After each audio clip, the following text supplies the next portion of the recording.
You're a royal physician in the Palace of Madrid, and the year is 1834.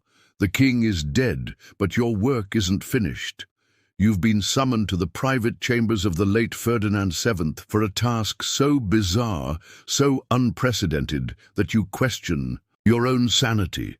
The Queen Regent, Maria Cristina, stands before you with tears in her eyes and a request that chills your blood. Your hands tremble as you approach the bed where Ferdinand's body lies. Even in death, the man who terrorized Spain for 2 decades seems to mock you from beyond the grave. But it's not his face that draws your attention. It's what lies beneath the silk sheets, the thing that defined his reign as much as his cruelty, his paranoia, or his betrayals. The anatomical monstrosity that historians would whisper about for centuries, but never dare write in their official accounts. Ferdinand VII's member, grotesquely oversized and bizarrely shaped, was simultaneously the source of his deepest shame and his most twisted pride. As you begin the preservation process, your mind wanders to the stories you've heard whispered in the palace corridors. Stories of special cushions, of screaming wives, of desperate attempts to produce an heir despite nature's cruel joke.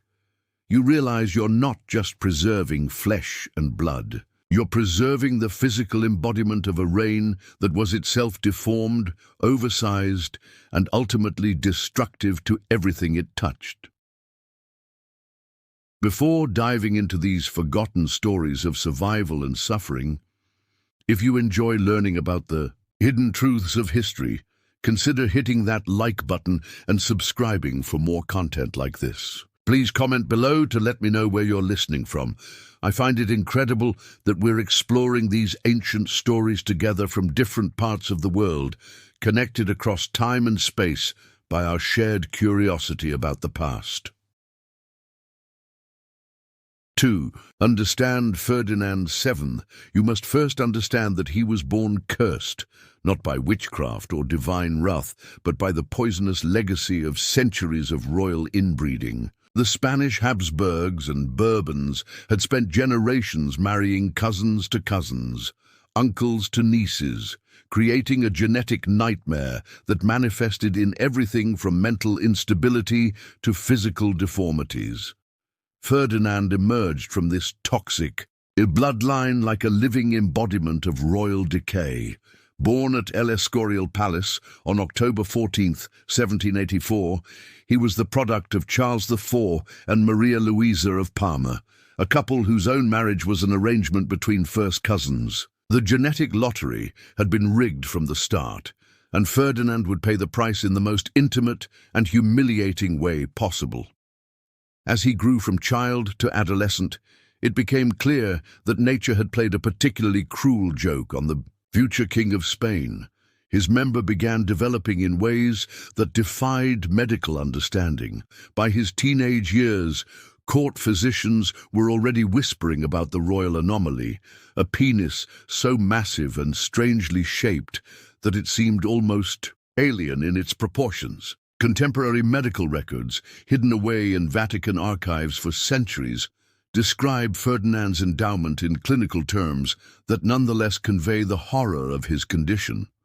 One physician wrote, "His Royal Highness is afflicted with a member of such extraordinary dimensions and peculiar form that intimate relations may prove challenging." Another was more blunt. "The prince's organ resembles nothing so much as a billiard cue, thin as sealing wax at its base, thick as a man's fist at its extremity, and long enough to serve as a walking stick."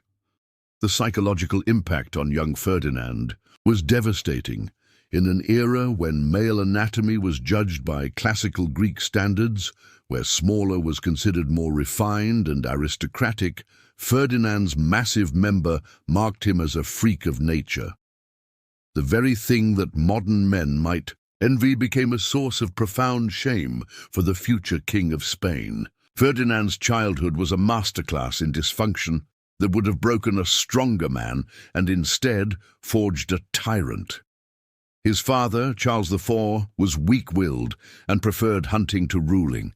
His mother, Maria Luisa, was a woman of voracious appetites who openly flaunted her affair with Manuel de Godoy, Spain's de facto ruler. Young Ferdinand watched this daily humiliation, absorbing lessons about power, betrayal, and the weakness of trust. But it was his physical abnormality that truly shaped his character. The court buzzed with whispers about the prince's condition. Servants giggled behind their hands, courtiers made subtle jokes, and foreign diplomats reported back to their masters about the Spanish embarrassment. Ferdinand learned early that he was an object of mockery, that his most intimate self was a source of amusement for others. This humiliation bred a deep, festering resentment that would later manifest in his treatment of Spain itself. Ferdinand began to see mockery everywhere, in the respectful bows of his subjects, in the formal addresses of his tutors, in the arranged smiles of potential brides. His paranoia wasn't entirely unjustified. People really were laughing at him, just not always for the reasons he imagined. The prince's tutors noticed disturbing changes in his behavior as he entered adolescence. He became secretive, vindictive, and cruel to those who served him. Servants who displeased him would find themselves dismissed or worse. Ferdinand was learning to use the power of his position to compensate for the powerlessness he felt about his body. One particular incident, recorded in the memoirs of a court chaplain, reveals the darkness growing in Ferdinand's soul. When a young page accidentally walked in on the prince changing clothes, Ferdinand didn't simply dismiss him. He had the boy flogged and his family exiled from Madrid. The message was clear. No one could witness the prince's shame and remain unpunished. As Ferdinand reached marriageable age, the full extent of his anatomical challenge became clear to the royal physicians. Dr. Francisco Flores, the king's personal doctor, left behind secret notes that provide a disturbing window into the medical reality of Ferdinand's condition. His Majesty's member, Flores wrote, presents a most unusual configuration. The base measures no more than the width of a man's thumb, yet it expands to a circumference that defies natural proportion. The length exceeds that of any recorded human specimen, measuring near to 10 inches in its natural state and growing considerably larger when aroused. Most concerning is the peculiar curvature and the presence of what appear to be additional tissue growths that serve no discernible biological function. The implications for Ferdinand's future as a husband and father were immediately obvious. Normal intimate relations would be impossible without significant medical intervention and specialized equipment. The royal craftsmen were secretly commissioned to create what they euphemistically called marital aids, specially designed cushions and supports that would allow Ferdinand to function sexually without causing serious injury to his future wives. But the physical challenges were only part of the problem. Ferdinand's condition had psychological ramifications that went far beyond the bedroom. He became obsessed with potions and elixirs that promised to normalize his anatomy or enhance his fertility. Court alchemists and foreign physicians were secretly brought to Madrid, each promising miracle cures that inevitably failed. The prince spent fortunes on these quack remedies. He consumed mixtures of ground rhinoceros horn, powdered pearls, and rare herbs that were supposed to regulate his royal essence. Some potions were meant to shrink his member to normal proportions. Others claimed to enhance his virility despite its unusual shape. All of them were useless, but Ferdinand's desperation made him an easy mark for charlatans and con artists.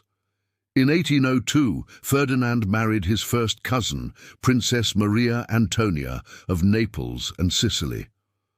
The match was arranged when both were still teenagers, and Maria Antonia arrived in Madrid with romantic notions about her future husband. She had heard he was called the Desired One by some of his supporters and imagined herself marrying a fairy tale prince. The wedding ceremony was magnificent, as befitted the union of two royal houses. The cathedral filled with music, the streets of Madrid echoed with celebration, and the young couple looked every inch the perfect royal partnership. Maria Antonia was beautiful, intelligent, and genuinely excited about her new life. Ferdinand, for his part, seemed almost normal in public, charming, attentive, and appropriately romantic, but royal weddings end, and wedding nights begin. The first sign of trouble came when Ferdinand's valet approached Maria Antonia's ladies-in-waiting with an unusual request. Special preparations were needed for the royal bedchamber. Equipment that the ladies didn't understand, but were assured, was customary for royal couples. Custom-made cushions were brought in, along with bottles of oils and salves, and various implements that seemed more medical than romantic. Maria Antonia, sheltered and innocent as most royal brides of her era, understood none of this.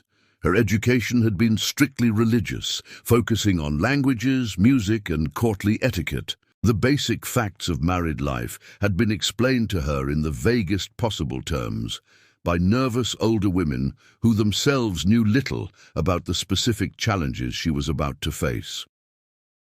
When Ferdinand entered the bridal chamber, Maria Antonia's first glimpse of her husband's naked form sent her into hysterics. One lady-in-waiting, writing years later, described the scene. Her Majesty began screaming as though she had seen the devil himself. She backed against the wall, pointing and crying, "Monster, monster!" until we feared she had lost her reason. Entirely, Ferdinand's member, described by witnesses as resembling a great club with a thin handle, was unlike anything the sheltered princess had imagined possible. The sheer size of it terrified her, but it was the bizarre shape, the way it curved and twisted, the strange growths along its length, the almost alien appearance of the whole apparatus, that truly broke her composure. What followed was less a romantic wedding night than a medical procedure. Ferdinand's specially trained physicians had to be called in to explain to the horrified princess what would be required of her. The custom cushions were arranged, the oils applied, and a process began that was more akin to surgery than lovemaking. Contemporary accounts, hidden in private letters between court physicians, describe a scene of almost surreal dysfunction. Ferdinand required the specially designed pillow to support his massive member, preventing it from causing injury to himself during intimate relations. Even with these aids, the process was so traumatic for Maria Antonia that she required laudanum to endure it. The psychological impact on both partners was devastating. Ferdinand, already paranoid and insecure about his condition, became even more twisted when faced with his wife's obvious revulsion. Maria Antonia, meanwhile, developed what modern psychologists would recognize as severe sexual trauma. She began taking larger and larger doses of laudanum, eventually becoming addicted to the substance as a way to escape the horror of her marital duties. Their attempts to produce an heir became a ritualized nightmare that repeated itself with tragic regularity. Ferdinand would summon his physicians, who would prepare the chamber with its specialized equipment. Maria Antonia would be dosed with enough laudanum to make her compliant, but not catatonic. The procedure would be performed with clinical efficiency, after which both parties would retreat to separate wings of the palace to recover from their ordeal. As months turned to years without a successful pregnancy, Ferdinand's desperation reached new heights. He became convinced that his wife's obvious disgust was somehow preventing conception, and he began experimenting with increasingly bizarre methods to overcome what he saw as her feminine weakness. Court records reveal that Ferdinand ordered the creation of special restraints that would hold Maria Antonia in position during their intimate encounters, preventing her from pulling away or expressing her revulsion. These leather and silk contraptions were crafted by the same artisans who made the king's saddles and hunting equipment, adding a particularly disturbing dimension to the royal workshops. The king also became obsessed with timing their encounters. According to astrological charts and lunar cycles, he consulted with astronomers, astrologers, and even practitioners of darker arts who promised to align the stars in favor of royal conception. The palace became a haven for charlatans selling fertility potions, magical amulets, and ritual ceremonies that promised to overcome the curse of Ferdinand's deformed anatomy. One particularly desperate episode involved Ferdinand's consultation with a wandering mystic who claimed to be from the Orient. This supposed wise man convinced the king that his member's unusual shape was actually a sign of divine favor, that he was blessed with the dragon's rod and needed only the proper rituals to unlock its fertility potential. For 3 months, Ferdinand subjected himself and his wife to bizarre ceremonies involving incense, chanting, and positions that were supposedly based on ancient Chinese texts. Twice, miraculously, Maria Antonia did become pregnant. The court rejoiced. Ferdinand's confidence soared, and Spain held its breath, waiting for the birth of an heir to the throne. But both pregnancies ended in devastating miscarriages that left the royal couple more traumatized than ever. The first miscarriage, in 1804, occurred in the 4th month of pregnancy. Court physicians attributed it to the unusual stresses placed upon Her Majesty's delicate constitution. What they meant, but could never say openly, was that Ferdinand's anatomical abnormality had made the sexual act so traumatic that Maria Antonia's body couldn't sustain a pregnancy to term. The second miscarriage in 1805 was even more devastating. This time, Maria Antonia carried the child almost to full term, before losing it in a labor so difficult and bloody that it nearly killed her. The Queen never fully recovered from this ordeal, and her addiction to laudanum became so severe that she was essentially a walking ghost for the remaining 2 years of her life. Ferdinand's reaction to these losses revealed the true depths of his selfishness and cruelty. Rather than showing compassion for his wife's suffering, he became convinced that she was deliberately sabotaging their chances of producing an heir. He accused her of taking substances to prevent pregnancy, of deliberately moving in ways that would cause miscarriages, and of harboring secret liberal sympathies that made her unwilling to provide Spain with a proper Catholic heir. These accusations, whispered in the corridors of the palace, destroyed what little remained of Maria Antonia's mental health. She began to believe that she was indeed cursed, that her body was rejecting Ferdinand's seed because of some hidden sin or divine displeasure. Her last months were spent in almost constant prayer, begging forgiveness for sins she couldn't name and crimes she had never committed. When Maria Antonia died in May 1807, at the age of only 21, the official cause was listed as fever and complications from her delicate constitution. The truth was far darker. She had essentially died of despair, her body and mind destroyed by years of sexual trauma, drug addiction, and psychological abuse. But even in death, Maria Antonia couldn't escape the twisted world of Ferdinand's paranoia. Rumors immediately began circulating that she had been poisoned, not by political enemies, but by Ferdinand himself, who had grown tired of her failures as a wife and wanted to start fresh with a new bride who might be more successful at producing an heir. These rumors were fueled by the suspicious death of the palace apothecary, who was found dead in his chambers just days after Maria Antonia's passing. He had left behind a cryptic letter that was immediately seized by Ferdinand's agents and never seen again. Some whispered that the letter contained confessions about poisons administered to the Queen. Others believed it revealed the true nature of Ferdinand's medical condition and the impossible demands placed on his wife. Ferdinand's behavior following Maria Antonia's death was telling. While he made the appropriate public displays of grief, privately he seemed almost relieved. Within weeks, he was already making inquiries about potential second wives, focusing particularly on women who had already proven their fertility by bearing children in previous marriages. The king's physicians, meanwhile, were working frantically to develop new treatments for his condition. If Ferdinand was to remarry successfully, they needed to find ways to make intimate relations less traumatic for his future wives. This led to some of the most bizarre medical experiments in royal history, as doctors attempted to create ever more sophisticated marital aids and develop new surgical techniques that might reshape Ferdinand's anatomy. As Ferdinand approached his second marriage, his character was already showing the twisted traits that would later make him one of history's most despised monarchs. The sexual trauma of his first marriage, combined with his deep-seated insecurities about his physical condition, had created a man incapable of genuine human connection or empathy.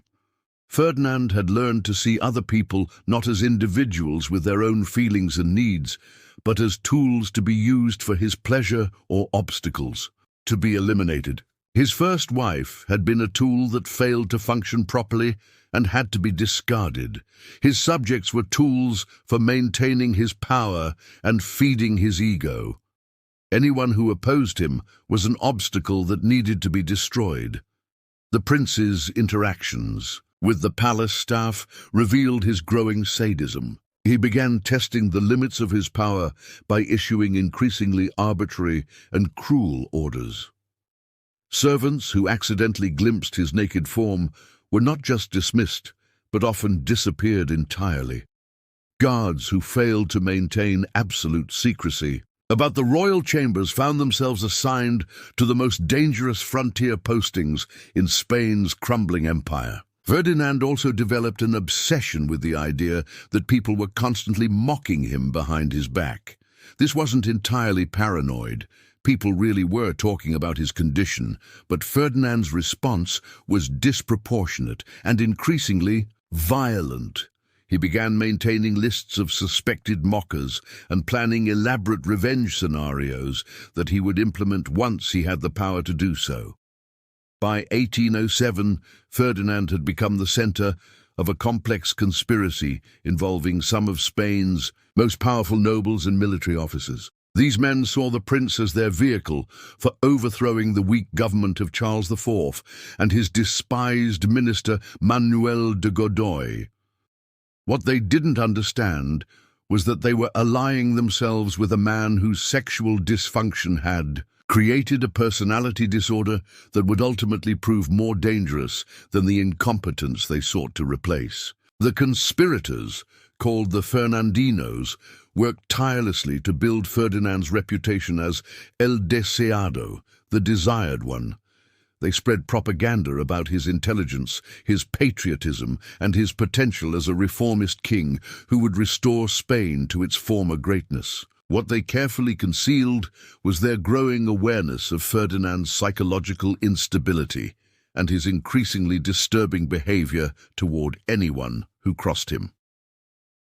The conspiracy came to a head in October 1807 with the so-called El Escorial conspiracy, in which Ferdinand was caught planning to overthrow his own father with the help of Napoleon Bonaparte. When the plot was discovered, Ferdinand's response revealed both his cowardice and his complete lack of loyalty to anyone, including his co-conspirators. Rather than standing by the men who had risked everything for his cause, Ferdinand immediately threw them all under the metaphorical carriage wheels. He provided detailed confessions about every aspect of the conspiracy, named every participant, and begged his parents for forgiveness. While his allies faced imprisonment and exile, this betrayal established a pattern that would define Ferdinand's entire reign. He would use people for his own purposes and then destroy them the moment it became convenient. Even as Ferdinand's political machinations were unfolding, his medical condition continued to worsen. Court physicians noted that his member was continuing to grow and change shape, developing new abnormalities that made intimate relations even more challenging. Some medical historians suggest that Ferdinand may have suffered from a rare condition called megacephalus, a hormonal disorder that causes continued growth of male anatomy throughout adulthood. Whatever the medical explanation, the practical implications were clear. Ferdinand would need increasingly sophisticated aids and increasingly compliant wives if he was ever to produce an heir. This realization led to one of the most disturbing aspects of his later marriages, the deliberate selection of women who could be psychologically manipulated or physically coerced into accepting his demands. The palace craftsmen, meanwhile, had become specialists in creating ever more elaborate marital equipment. Their workshops, hidden away in the depths of the royal residence, resembled a bizarre combination of medical laboratory and torture chamber. They developed adjustable cushions, restraining devices, and various implements designed to make Ferdinand's sexual encounters possible while minimizing the physical damage to his partners. These craftsmen were sworn to absolute secrecy, and Ferdinand made sure their silence was maintained through a combination of generous payments and terrifying threats. Several artisans who worked on these projects were later found dead under mysterious circumstances, leading to rumors that Ferdinand had them killed to prevent any possibility of their revealing the true nature of their work.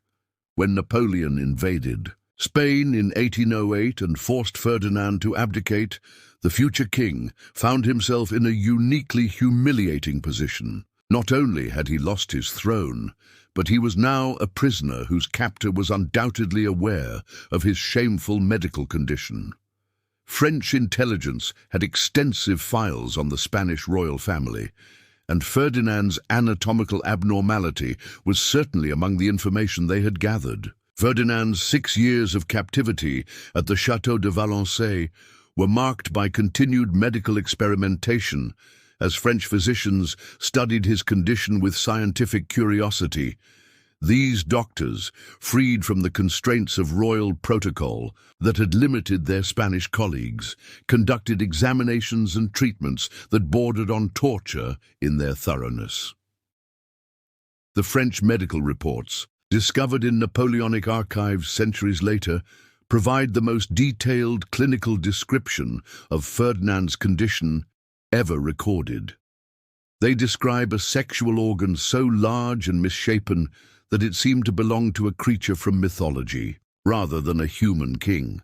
The French doctors theorized that Ferdinand's condition was the result of multiple genetic disorders combining in a single individual, creating what they called a perfect storm of anatomical dysfunction. During his captivity, Ferdinand also received word of various Spanish nobles and military leaders who were fighting for his restoration. The irony was profound. Brave men were dying in muddy trenches and mountain passes to restore a king whose primary concern was finding new ways to manage his sexual dysfunction and produce an heir to continue his cursed bloodline. Ferdinand spent his exile years writing extensive letters to various European royalty, seeking potential brides who might be willing to accept his special circumstances. These letters, written in his own hand, reveal a man completely disconnected from the suffering of his people and obsessed entirely with his own intimate problems. While Spain burned, Ferdinand was planning his next wedding night. When Ferdinand returned to Spain in 1814, the crowds that greeted him were unlike anything Europe had ever seen. They threw flowers, wept with joy, and fell to their knees as his carriage passed. Children born during the war saw their first glimpse of the king their parents had died to restore. The stones of Madrid themselves seemed to sing with celebration. Ferdinand smiled and waved from his carriage, but his mind was already focused on more intimate concerns. His first priority wasn't governing Spain or rewarding those who had fought for his restoration. It was finding a new wife who could finally give him the heir that had eluded him for so long. The king's return also marked the beginning of what historians call the ominous decade. But the true ominousness lay not just in Ferdinand's political tyranny, but in his increasingly desperate and bizarre attempts to fulfill his royal duty of producing offspring. His sexual dysfunction had become inseparable from his political dysfunction, creating a ruler whose personal inadequacies manifested as national catastrophe. Ferdinand's first act as restored king was to commission an entirely new set of marital aids from the finest craftsmen in Europe. He sent agents to Germany, Italy, and even the Ottoman Empire, seeking artisans who specialized in creating devices for delicate royal circumstances. The resulting collection, hidden away in secret chambers of the palace, represented the finest achievement of perverted ingenuity that the early 19th century could produce. The second wife Ferdinand chose was Maria Isabel of Portugal, another cousin in the endless cycle of royal inbreeding that had cursed his bloodline. She was 19 when she arrived at the Spanish court in 1816, full of the naive hope that young princesses carried into these arranged marriages. The court physicians had already briefed her ladies-in-waiting about the special preparations that would be required for the wedding night, but nothing could have prepared Isabel for the reality of what awaited her. The wedding ceremony itself was a spectacle of Baroque excess, designed to mask the growing desperation of a king whose reign was becoming synonymous with failure. Ferdinand stood at the altar in cloth of gold, his face a mask of barely contained anxiety. He had spent the previous week consulting with physicians, alchemists, and even a mysterious figure rumored to be an Ottoman specialist in royal difficulties, who had arrived in Madrid under cover of darkness. The wedding night was a disaster that would haunt both participants for the rest of their short lives together. Despite all the preparations, all the devices, all the consultations with experts, across Europe, Ferdinand's anatomical monstrosity proved as insurmountable as ever. The screams that echoed through the palace corridors that night were not screams of passion, but of genuine terror and pain. Servants found blood-stained sheets and broken furniture, evidence of a coupling that resembled a medieval torture session. More than the romantic union of royalty, Isabel never recovered from that first night. Court observers noted that she developed a pronounced stutter and would flinch whenever Ferdinand entered a room. She began experiencing what palace physicians called hysterical episodes, but which modern understanding would recognize as severe trauma responses. Her ladies-in-waiting reported that she often woke screaming from nightmares, calling out warnings about the monster that haunted her dreams. Ferdinand, meanwhile, interpreted his wife's terror as a personal insult to his royal dignity. His paranoia, already legendary, reached new heights as he convinced himself that Isabel was conspiring with foreign powers to mock his condition. He began having her correspondence intercepted, her food tasted for poisons, and her chambers searched for evidence of betrayal. The king's sexual dysfunction had metastasized into a political psychosis that infected every aspect of his rule. The pressure to produce an heir became an obsession that consumed both the royal couple and the Spanish court. Ferdinand commissioned a series of increasingly bizarre medical consultations, bringing together physicians, anatomists, and even circus performers who claimed expertise in unusual anatomical challenges. The royal bedchamber became a laboratory of sexual experimentation that pushed the boundaries of human endurance and dignity. One particularly disturbing account, found in the private diary of a court physician who served during this period, describes Ferdinand's decision to invite foreign experts to observe his attempts at procreation. The king, desperate for solutions, allowed German anatomists and French physicians to witness his intimate failures, turning his marriage bed into a grotesque medical theater.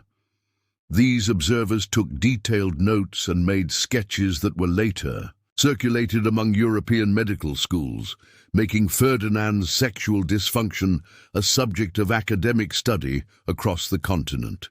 Isabel, subjected to this parade of voyeuristic medical consultation, began showing signs of complete psychological collapse. She stopped eating regularly, lost dangerous amounts of weight, and developed a 1,000-yard stare that servants found more frightening than her earlier outbursts. The young queen had become a living ghost, haunting the halls of a palace that had become her prison. The political consequences of Ferdinand's personal failures were becoming impossible to ignore. Spain's American colonies, already in revolt, pointed to their king's inability to produce legitimate heirs as evidence of divine displeasure with Bourbon rule. Revolutionary propaganda depicted Ferdinand as a sexually impotent tyrant whose physical inadequacies mirrored his political incompetence. The king's most intimate shame had become a rallying cry for independence movements from Mexico to Argentina. Ferdinand's response to these challenges was characteristically paranoid and brutal. He launched a new wave of purges targeting anyone suspected of spreading rumors about his condition or supporting colonial independence. The Inquisition, which he had restored upon his return to power, began investigating cases of sexual slander against the crown, creating a climate of terror where even private conversations between married couples could result in imprisonment or death. The king's obsession with secrecy reached absurd proportions. He ordered the construction of hidden passages throughout the palace so that he could move between his chambers and Isabel's without being observed by servants. He had mirrors installed at strategic angles to detect potential eavesdroppers and employed a network of spies whose sole job was to monitor palace gossip about the royal marriage. Meanwhile, Isabel's health continued to deteriorate under the combined assault of her husband's sexual violence and his psychological terror. Palace physicians noted that she had developed what they called phantom pregnancies, periods where she would exhibit signs of being with child despite the impossibility of conception. These episodes seemed to provide Ferdinand with brief moments of hope, followed by crushing disappointment when the truth became apparent. The Queen's phantom pregnancies became a source of bitter irony in a court already drowning in dysfunction. Servants would whisper about how the king would pace outside Isabel's chambers during these episodes, alternately praying and cursing, as if divine intervention might somehow overcome the mechanical impossibility of his situation. When each phantom pregnancy inevitably ended, Ferdinand would sink into black depressions that paralyzed the government for weeks at a time. In 1818, after 2 years of this nightmare marriage, Isabel finally escaped through the only means available to royal women of her era: death. She succumbed to what court physicians diplomatically termed nervous exhaustion, though private letters from palace staff suggest she may have hastened her own end through subtle forms of self-harm. Her final words, according to her confessor, were a prayer of gratitude for her approaching liberation. Ferdinand's reaction to Isabel's death revealed the full extent of his psychological deterioration. Rather than mourning his wife, he became convinced that she had been murdered by enemies seeking to prevent him from producing an heir. He ordered autopsies performed by multiple physicians, searched for evidence of poison, and had several of Isabel's ladies-in-waiting arrested on suspicion of conspiracy. The king's grief was indistinguishable from his paranoia, creating a feedback loop of rage and suspicion that consumed everyone around him. The funeral of Queen Isabel became a macabre spectacle that horrified even Ferdinand's supporters. The king insisted on viewing the body multiple times during the preparation process, touching the corpse and muttering about the wasted potential of her womb. He commissioned a death mask and had it displayed in his private chambers, where visitors reported seeing him conducting conversations with the lifeless face of his deceased wife. But Ferdinand's quest for an heir could not be delayed by grief or madness. Within months of Isabel's burial, his advisors were already negotiating for a third wife. The challenge now was finding a European princess willing to marry a king whose previous wives had met such grim fates and whose personal peculiarities were becoming legendary across the continent. The negotiations proved more difficult than expected. Several potential brides withdrew their candidacies after private consultations with physicians who had served at the Spanish court. Others demanded unprecedented concessions, including the right to separate chambers and the presence of their own personal guards. Ferdinand's sexual dysfunction had become a diplomatic liability that threatened to isolate Spain from potential allies.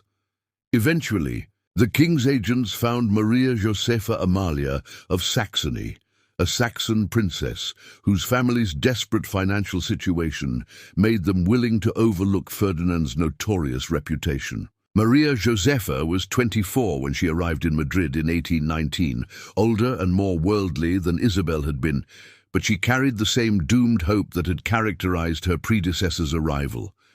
The third wedding was a more subdued affair, reflecting both Ferdinand's advancing age and the court's exhaustion with royal matrimonial disasters. There were fewer foreign dignitaries, less elaborate celebrations, and a palpable sense that everyone was merely going through the motions of a ritual that had already failed twice before. Maria Josepha had been better prepared for her ordeal than Isabel, having received detailed briefings from Saxon physicians who had consulted with their Spanish counterparts. She brought her own collection of medical devices and preparations, along with a personal physician who specialized in difficult marital situations. Her approach to the marriage was more clinical than romantic, treating her royal duties as a medical challenge to be solved through scientific methodology. This practical approach served her better than Isabel's romantic naivety, but it could not overcome the fundamental impossibility of Ferdinand's condition. The third marriage settled into a pattern of scheduled attempts at intimacy, carefully planned and medically supervised encounters that resembled surgical procedures more than expressions of marital affection. Maria Josepha kept detailed records of these sessions, noting times, techniques, and outcomes with the precision of a research scientist. The Queen's clinical detachment seemed to frustrate Ferdinand even more than Isabel's terror had. He began to suspect that Maria Josepha viewed him as a medical curiosity rather than a husband, and his paranoia expanded to include fears that she was secretly documenting his condition for foreign intelligence services. The king's spies reported that the Queen maintained extensive correspondence with Saxon court physicians, sharing what Ferdinand believed were state secrets about his anatomy. Meanwhile, Spain continued its collapse under the weight of Ferdinand's misrule. The American colonies had achieved independence one by one, taking with them the wealth that had sustained the Spanish Empire for 3 centuries. The king's obsession with his sexual dysfunction had left him incapable of addressing the political and economic crises that were tearing his kingdom apart. Cabinet meetings were postponed when Ferdinand was having a difficult period with his wife, and important decisions were delayed for weeks while the king consulted with physicians about new techniques for achieving conception. The Spanish people, initially grateful for Ferdinand's return, had begun to understand the true cost of their restored monarch. Revolutions simmered in the cities while bandits controlled the countryside. The king's subjects starved while he spent fortunes on sexual aids and foreign medical consultants. Spain had become a European laughingstock, its decline symbolized by a ruler whose most intimate failures had become public knowledge. In 1829, after 10 years of clinical matrimony, Maria Josepha achieved what many had thought impossible. She became pregnant. The news sent shockwaves through the Spanish court and across Europe, where diplomatic correspondence buzzed with speculation about how Ferdinand had finally overcome his anatomical obstacles. Some suggested divine intervention, others credited advances in medical science, while the most cynical observers whispered about infidelity and illegitimate succession. Ferdinand's reaction to the pregnancy was a mixture of euphoria and terror. He hired additional guards to protect Maria Josefa, brought in the finest physicians from across Europe, and had her chambers blessed by every religious authority in Madrid. The king's desperation to protect this miraculous pregnancy bordered on madness, as he convinced himself that enemies would attempt to sabotage his long-awaited heir through supernatural or scientific means. The pregnancy progressed normally until the 7th month, when Maria Josefa began experiencing complications that palace physicians struggled to understand. Modern medical knowledge suggests she was suffering from placental abruption, a condition that could have been managed with proper care. However, Ferdinand's interference with her medical treatment, his insistence on consulting mystics and alchemists, alongside trained physicians, created a chaotic environment that made effective intervention impossible.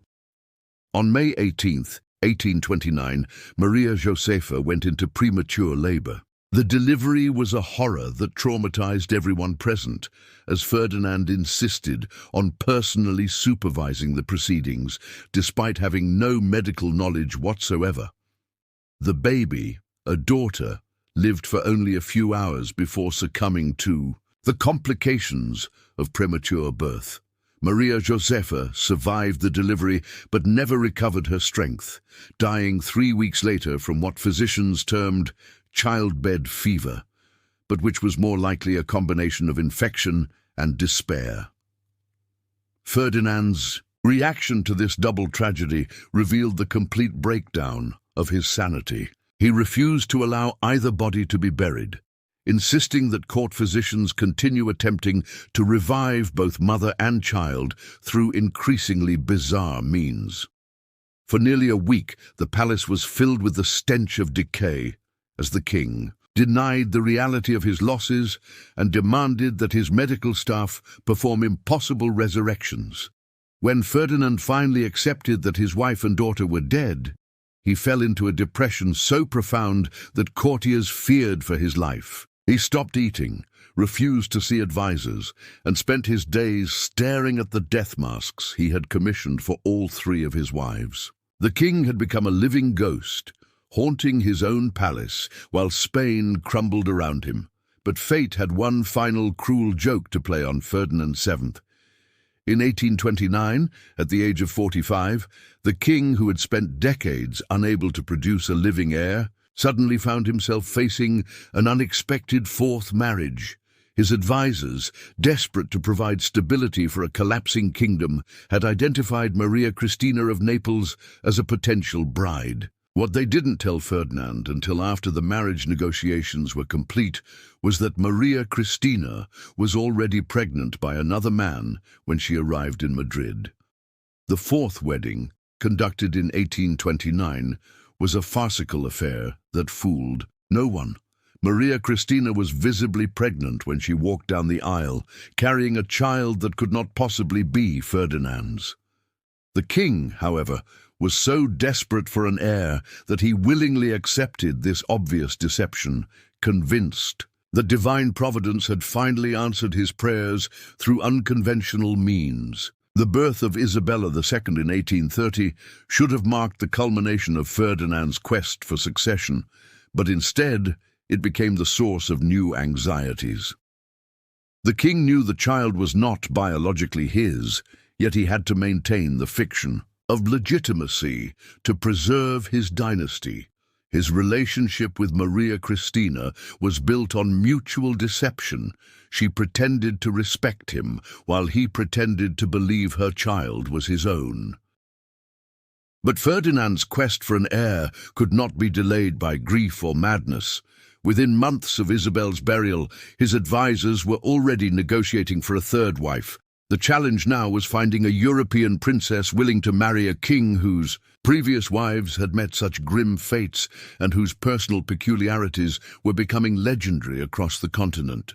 The negotiations proved more difficult than expected. Several potential brides withdrew their candidacies after private consultations with physicians who had served at the Spanish court. Others demanded unprecedented concessions, including the right to separate chambers and the presence of their own personal guards. Ferdinand's sexual dysfunction had become a diplomatic liability that threatened to isolate Spain from potential allies. Eventually, the king's agents found Maria Josepha Amalia of Saxony, a Saxon princess whose family's desperate financial situation made them willing to overlook Ferdinand's notorious reputation. Maria Josepha was 24 when she arrived in Madrid in 1819, older and more worldly than Isabel had been, but she carried the same doomed hope that had characterized her predecessor's arrival. The third wedding was a more subdued affair, reflecting both Ferdinand's advancing age and the court's exhaustion with royal matrimonial disasters. There were fewer foreign dignitaries, less elaborate celebrations, and a palpable sense that everyone was merely going through the motions of a ritual that had already failed twice before. Maria Josepha had been better prepared for her ordeal than Isabel, having received detailed briefings from Saxon physicians who had consulted with their Spanish counterparts. She brought her own collection of medical devices and preparations, along with a personal physician who specialized in difficult marital situations. Her approach to the marriage was more clinical than romantic, treating her royal duties as a medical challenge to be solved through scientific methodology. This practical approach served her better than Isabel's romantic naivety, but it could not overcome the fundamental impossibility of Ferdinand's condition. The third marriage settled into a pattern of scheduled attempts at intimacy, carefully planned and medically supervised encounters that resembled surgical procedures more than expressions of marital affection. Maria Josepha kept detailed records of these sessions, noting times, techniques, and outcomes with the precision of a research scientist. The Queen's clinical detachment seemed to frustrate Ferdinand even more than Isabel's terror had. He began to suspect that Maria Josepha viewed him as a medical curiosity rather than a husband, and his paranoia expanded to include fears that she was secretly documenting his condition for foreign intelligence services. The king's spies reported that the Queen maintained extensive correspondence with Saxon court physicians, sharing what Ferdinand believed were state secrets about his anatomy. Meanwhile, Spain continued its collapse under the weight of Ferdinand's misrule. The American colonies had achieved independence one by one, taking with them the wealth that had sustained the Spanish Empire for 3 centuries. The king's obsession with his sexual dysfunction had left him incapable of addressing the political and economic crises that were tearing his kingdom apart. Cabinet meetings were postponed when Ferdinand was having a difficult period with his wife, and important decisions were delayed for weeks while the king consulted with physicians about new techniques for achieving conception. The Spanish people, initially grateful for Ferdinand's return, had begun to understand the true cost of their restored monarch. Revolution simmered in the cities while bandits controlled the countryside. The king's subjects starved while he spent fortunes on sexual aids and foreign medical consultants. Spain had become a European laughingstock, its decline symbolized by a ruler whose most intimate failures had become public knowledge. In 1829, after 10 years of clinical matrimony, Maria Josepha achieved what many had thought impossible. She became pregnant. The news sent shockwaves through the Spanish court and across Europe, where diplomatic correspondence buzzed with speculation about how Ferdinand had finally overcome his anatomical obstacles. Some suggested divine intervention, others credited advances in medical science, while the most cynical observers whispered about infidelity and illegitimate succession. Ferdinand's reaction to the pregnancy was a mixture of euphoria and terror. He hired additional guards to protect Maria Josefa, brought in the finest physicians from across Europe, and had her chambers blessed by every religious authority in Madrid. The king's desperation to protect this miraculous pregnancy bordered on madness, as he convinced himself that enemies would attempt to sabotage his long-awaited heir through supernatural or scientific means. The pregnancy progressed normally until the 7th month, when Maria Josefa began experiencing complications that palace physicians struggled to understand. Modern medical knowledge suggests she was suffering from placental abruption, a condition that could have been managed with proper care. However, Ferdinand's interference with her medical treatment, his insistence on consulting mystics and alchemists alongside trained physicians, created a chaotic environment that made effective intervention impossible. On May 18, 1829, Maria Josefa went into premature labor. The delivery was a horror that traumatized everyone present, as Ferdinand insisted on personally supervising the proceedings despite having no medical knowledge whatsoever. The baby, a daughter, lived for only a few hours before succumbing to the complications of premature birth. Maria Josefa survived the delivery but never recovered her strength, dying 3 weeks later from what physicians termed childbed fever, but which was more likely a combination of infection and despair. Ferdinand's reaction to this double tragedy revealed the complete breakdown of his sanity. He refused to allow either body to be buried, insisting that court physicians continue attempting to revive both mother and child through increasingly bizarre means. For nearly a week, the palace was filled with the stench of decay, as the king denied the reality of his losses and demanded that his medical staff perform impossible resurrections. When Ferdinand finally accepted that his wife and daughter were dead, he fell into a depression so profound that courtiers feared for his life. He stopped eating, refused to see advisors, and spent his days staring at the death masks he had commissioned for all 3 of his wives. The king had become a living ghost, haunting his own palace while Spain crumbled around him. But fate had one final cruel joke to play on Ferdinand VII. In 1829, at the age of 45, the king, who had spent decades unable to produce a living heir, suddenly found himself facing an unexpected 4th marriage.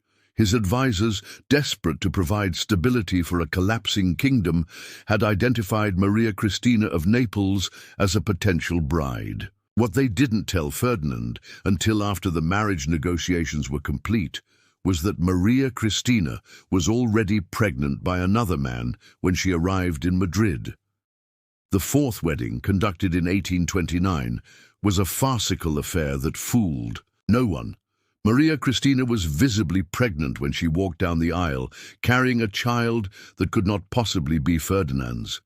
The king, however, was so desperate for an heir that he willingly accepted this obvious deception, convinced that divine providence had finally answered his prayers through unconventional means. The birth of Isabella II in 1830 should have marked the culmination of Ferdinand's quest for succession, but instead it became the source of new anxieties. The king knew the child was not biologically his, yet he had to maintain the fiction of legitimacy to preserve his dynasty. His relationship with Maria Cristina was built on mutual deception. She pretended to respect him, while he pretended to believe her child was his own. Ferdinand's final years were marked by the same sexual dysfunction that had defined his entire adult life, but now with the added burden of maintaining a fraudulent succession. He continued his desperate attempts at intimacy with Maria Cristina, hoping to produce a child that would actually be his own blood. These efforts, witnessed by the same parade of physicians and specialists who had observed his previous failures, became even more pathetic as his advancing age made success increasingly unlikely. The paranoia that consumed Ferdinand's final Years manifested in ways that shocked even the cynical courtiers who had witnessed decades of royal madness. The king began conducting random inspections of his wife's chambers at all hours, bursting through doors with armed guards to catch Maria Cristina in imagined acts of treason. These midnight raids terrified the Queen's ladies-in-waiting, who never knew when they might find themselves face to face with a wild-eyed monarch wielding accusations of conspiracy. Ferdinand's obsession with surveillance reached grotesque proportions. He had peepholes drilled into the walls between his chambers, and Maria Cristina's, spending hours watching her through these crude spy holes like some demented voyeur. Palace servants reported seeing the king's eye pressed against these openings during his wife's most private moments, while she nursed their daughter, while she prayed, while she simply sat in contemplation. The Queen, aware of this constant observation, began to move through her own rooms, like a prisoner, carefully controlling every gesture and expression. The food-tasting rituals became elaborate ceremonies of suspicion that could delay meals for hours. Ferdinand insisted that not only must every dish be tasted, but that the tasters must wait 30 minutes between sampling and serving to ensure any slow-acting poisons would take effect.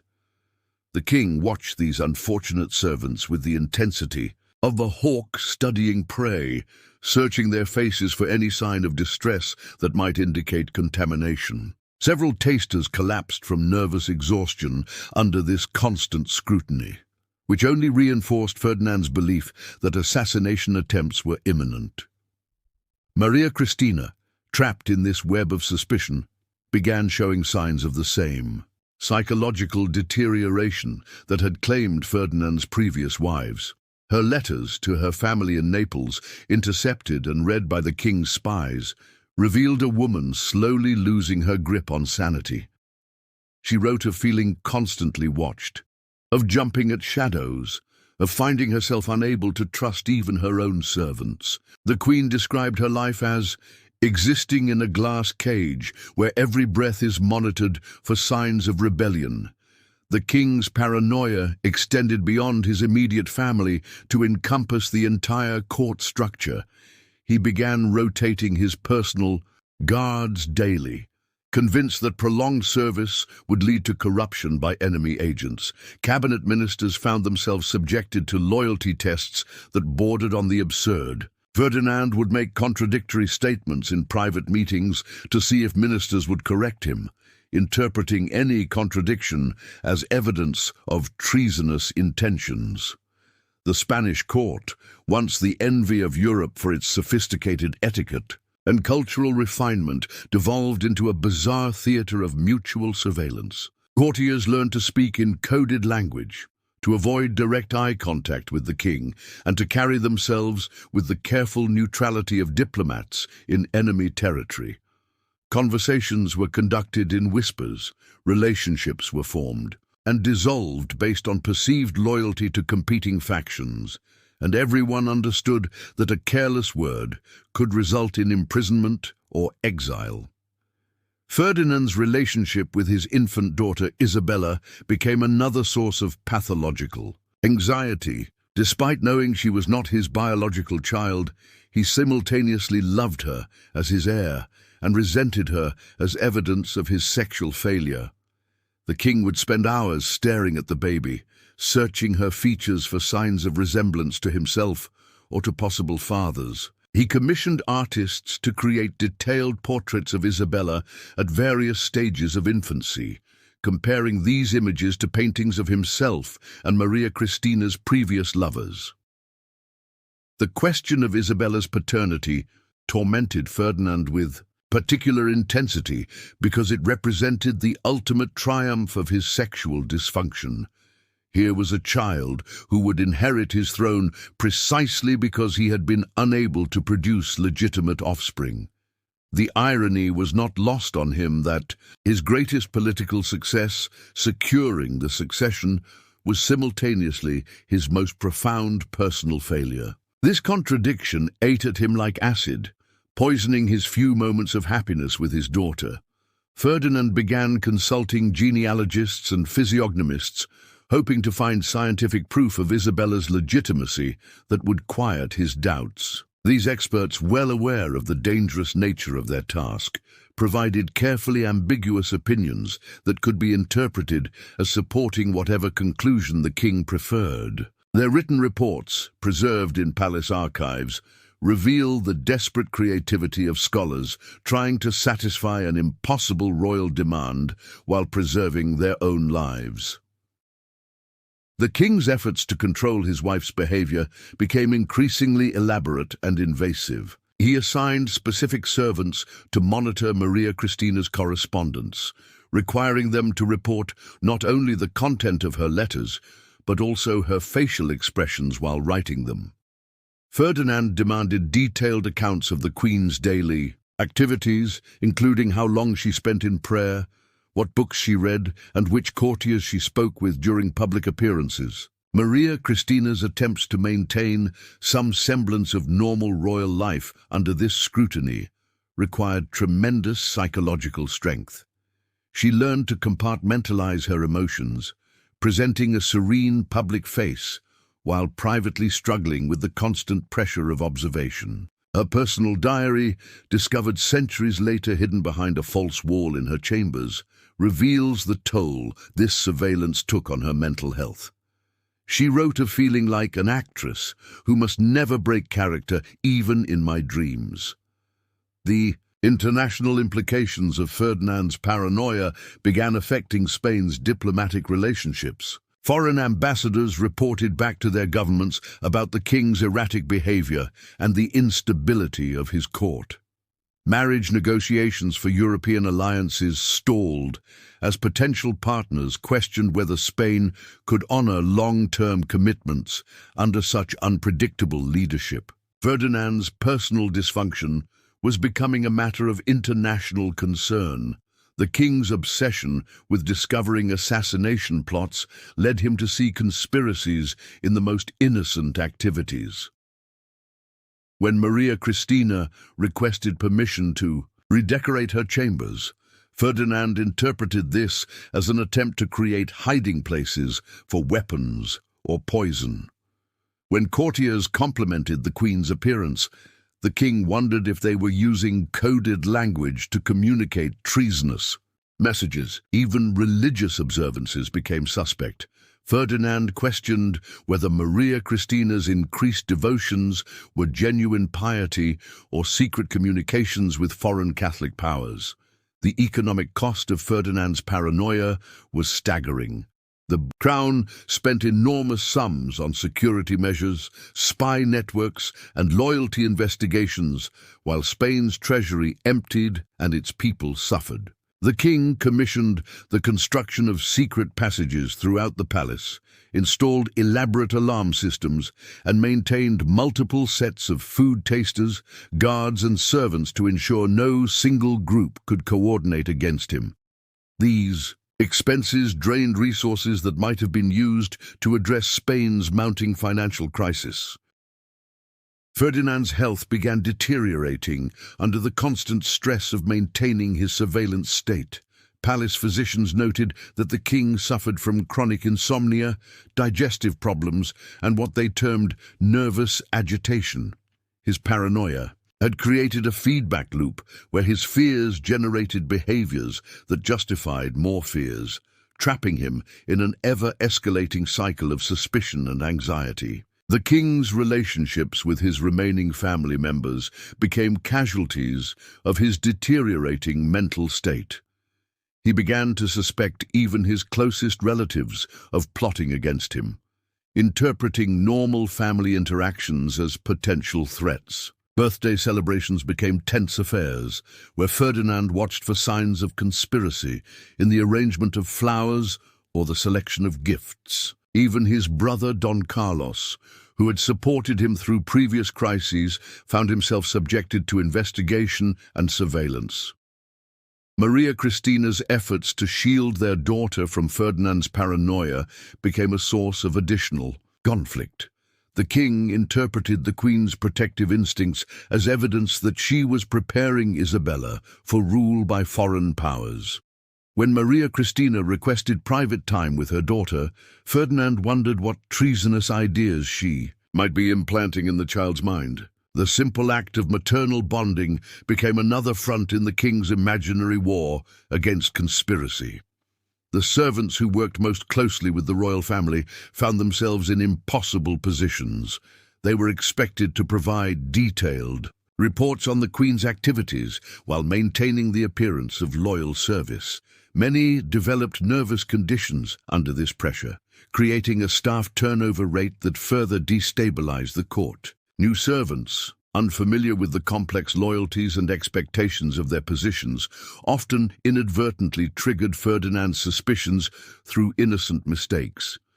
Ferdinand's attempts to discover the true identity of Isabella's father became increasingly desperate and invasive. He had investigators compile detailed dossiers on every man who had interacted with Maria Cristina during her time in Naples, searching for physical characteristics that might match his daughter's features. These investigations extended to examining the medical records of potential fathers, their family histories, and even their personal correspondence from years before Isabella's conception. The king's bedroom became a museum of his sexual failures, filled with portraits of his dead wives, medical devices that had failed to solve his anatomical problems, and religious relics he hoped might provide divine intervention for his dysfunction. Visitors to these private chambers reported an atmosphere of desperate sadness that seemed to cling to the walls like incense. Ferdinand would conduct audiences from this space, surrounded by reminders of his most intimate failures while discussing matters of state. The psychological pressure on Maria Cristina intensified as Ferdinand's behavior became more erratic. The Queen began experiencing physical symptoms of stress, hair loss, weight fluctuation, and tremors that she struggled to hide during public appearances. Her ladies-in-waiting noted that she had developed nervous habits like constantly checking over her shoulder and startling at unexpected sounds. Ferdinand's paranoia reached its bizarre culmination in 1832 when he became convinced that Maria Cristina was attempting to poison him through intimate contact. The king began demanding that his wife submit to medical examinations before any physical interaction, searching for evidence of toxins that might be transmitted through skin contact. These examinations, conducted by court physicians in Ferdinand's presence, represented the final degradation of whatever remained of their marital relationship. The international community watched Spain's descent into madness with a mixture of fascination and horror. Diplomatic correspondence from this period reveals that European powers were actively planning for the eventual collapse of Ferdinand's government, recognizing that the king's personal dysfunction made stable rule impossible. Some nations began secretly supporting regional independence movements within Spain, calculating that the fragmentation of the Spanish Empire would be preferable to its continued rule by an unstable monarch. As 1833 dawned, Ferdinand's physical health finally began, reflecting the psychological damage of his paranoid reign. Court physicians noted that the king had developed a persistent tremor, chronic digestive problems, and what appeared to be early signs of cognitive decline. His speeches became rambling affairs filled with accusations against unnamed enemies and references to conspiracies that existed only in his imagination. The end, when it came, was almost anticlimactic after decades of dramatic dysfunction. Ferdinand simply began fading away, his body finally succumbing to the accumulated stress of a lifetime spent battling his own anatomy and psychology. In his final days, he drifted between consciousness and delirium, sometimes calling out to his dead wives and sometimes issuing orders for investigations of plots that had never existed. In 1833, Ferdinand VII finally achieved the peace that had eluded him in life through the simple expedient of death. The official cause was listed as gout, but palace physicians privately acknowledged that the king had essentially died of exhaustion. Physical, psychological and spiritual exhaustion brought on by decades of sexual frustration and political paranoia. The autopsy of Ferdinand VII, conducted in secret by the same physicians who had spent years trying to solve his anatomical puzzles, revealed the full extent of nature's cruel joke. The king's member, preserved for medical study, measured an astounding 14 inches in length and varied dramatically in girth from base to tip, exactly as contemporary descriptions had suggested. More disturbing was the discovery of internal scarring and deformity that made normal sexual function essentially impossible, explaining decades of failure and frustration. But the autopsy also revealed something else. Evidence of deliberate self-harm dating back to Ferdinand's teenage years. The king had apparently spent decades attempting various forms of self-surgery, trying to modify his anatomy to make normal intimacy possible. These pathetic attempts at self-correction, conducted in secret with whatever tools he could acquire, had only made his condition worse, while adding layers of psychological trauma to his physical abnormalities. The preserved organ, along with detailed medical drawings and written observations, was sealed in the Vatican archives, where it remains to this day. Church officials deemed the material too disturbing and too politically sensitive for public knowledge, creating one of history's most bizarre state secrets. Scholars who have been granted access to these materials describe them as simultaneously fascinating and deeply unsettling, a window into the private hell of absolute power corrupted by anatomical fate. Ferdinand's death marked the end of an era, but his legacy lived on in the fractured Spain he left behind. Isabella II, the daughter who may or may not have been his biological child, inherited a kingdom torn apart by civil war, economic collapse, and international humiliation. The Spanish Empire that had once dominated the world was reduced to a minor European power, its decline accelerated by decades of misrule, by a king whose personal obsessions had taken precedence over public duty. The story of Ferdinand VII serves as a reminder that power without wisdom is dangerous, but power combined with personal dysfunction can be catastrophic. His reign demonstrated how individual psychological damage can metastasize into national trauma, how private shame can become public disaster, and how the most intimate human failures can echo through history, with consequences far beyond their original scope. Perhaps most tragically, Ferdinand's story reveals the human cost of absolute monarchy, where the personal problems of one man could determine the fate of millions. His 3 dead wives, his questionable daughter, his terrorized subjects, and his ruined kingdom all paid the price for a genetic lottery that went wrong centuries before any of them were born. Ferdinand was both perpetrator and victim of a system that concentrated too much power in the hands of individuals who were fundamentally unprepared to wield it. As that royal physician in 1834 completed his grim task of preserving Ferdinand's anatomical legacy, he must have reflected on the terrible irony of his situation. Here was the physical evidence of a reign that had consumed everything it touched: wives, children, subjects, and ultimately the king himself. The preserved organ was more than a medical curiosity. It was a monument to the destructive power of shame, the corruption of unchecked authority, and the tragic waste of human potential. In the end, Ferdinand VII achieved a kind of immortality, but not the kind he had sought. His name lived on not as a great king or successful ruler, but as a cautionary tale about the dangers of allowing personal dysfunction to masquerade as political power. His anatomical legacy, hidden away in Vatican vaults, serves as a reminder that some secrets are too disturbing for history to acknowledge, too human for legend to embrace, and too tragic for time to heal. The silk sheets that had once covered His deformed body now covered a kingdom equally damaged, equally unable to function as nature intended. Ferdinand VII had finally found peace, but he had left behind a Spain that would struggle for generations to recover from the intimate disasters of his troubled reign. The most perverted king in history had ended as he had lived, as a source of suffering for everyone unfortunate enough to be touched by his power.